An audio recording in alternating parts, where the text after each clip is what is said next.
Hey, so I want to talk about triggers. I read someone define them as an out of proportion reaction due to a connection to something in your past, some unfinished business or unresolved hurt. And I once triggered a few people on a sobriety call due to something I said that I thought was fairly innocuous, as did the coach and chat moderator on the call. But, I had to deal with the after effects. And, I witnessed a sober friend do the same thing. Since you make a bad joke, that can happen, especially when you share a lot. But essentially then got called out on it by someone that got triggered by it. And, with him, I immediately reached out to say, please don't carry this with you, because I've learned triggering is rarely, if ever, the fault of the triggerer. They say people don't trigger you, they trigger your trigger. And triggers are your teachers. They show you where you need to learn something about yourself. And they reveal areas where we still need to do the work and need to heal, and essentially show us where we aren't free. And so I said to him, if anything, you did her a favor by, providing the impetus to speak on a subject that was clearly cathartic by airing it out. And I absolutely feel for her as well. But I really did a lot of learning on this after. And they say you are responsible for your triggers and healing. They're your responsibility. It isn't the work of others to tiptoe around you. It's certainly nice for people to give trigger warnings, but life doesn't come with trigger warnings. I once heard a guy say, you can unlock your next power level by overcoming triggers. You've got to do the work in therapy to loosen their grip, their hold on you, and take being triggered back, and an example of how I've done that, I experienced a lot of little trauma in high school with rejection and exclusion, particularly high school dances. Can't believe I even went to them, but it shows how strong I was before I ever took my first drink 3 months into college. And I would go to these dances, and I would essentially stand there in the corner, watching everybody else, especially the good-looking people, all dancing with the girls and kissing them, etc. And I dreaded it. I dreaded the minute, it came.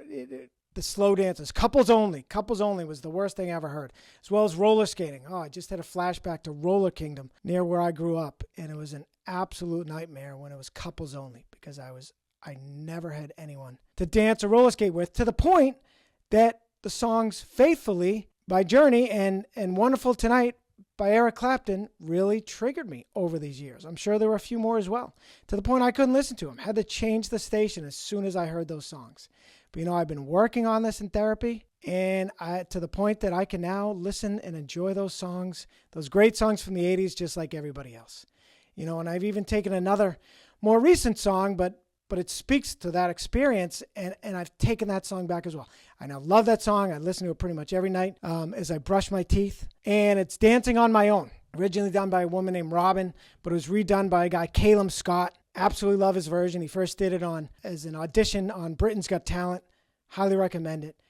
And, the chorus goes, I'm in the corner watching you kiss him. Oh, I'm right over here. Why can't you see me? Oh, and I'm giving it my all, but I'm not the guy you're taking home. Ooh, I keep dancing on my own. It's funny, the Red Sox stole that one year and when they made a playoff run through the World Series. And now I've taken that as my own personal anthem, because I was essentially dancing on my own or standing in the corner on my own back then. And I'm now embracing that I'm doing it in sobriety.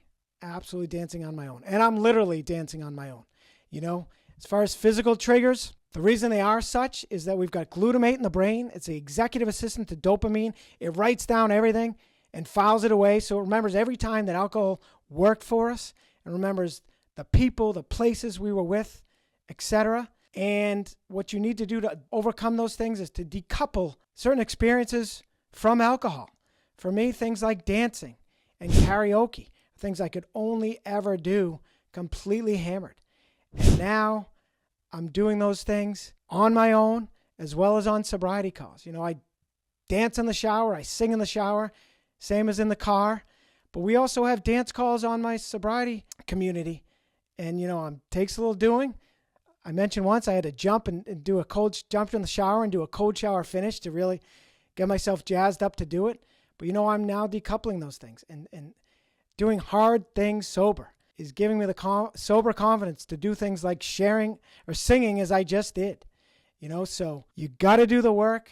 Therapy is key to overcoming triggers. And I'm trying to do it every day. And it also is a reminder, as I told my friend, don't let this, stick with you. How did I say it? Please don't carry this with you. I would have been devastated getting called out live by a person who I triggered.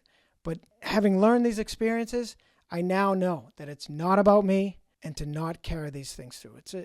And that goes for anything in life where we might say offend someone. You wish an apology, as he did, and then you just move on. And you got to remember it's not about you. Very hard to take to heart, but I'm glad I learned these things and I'm keeping those lessons with me. So that's it. As always, please like, share, subscribe, and remember, stronger, sober. Thanks.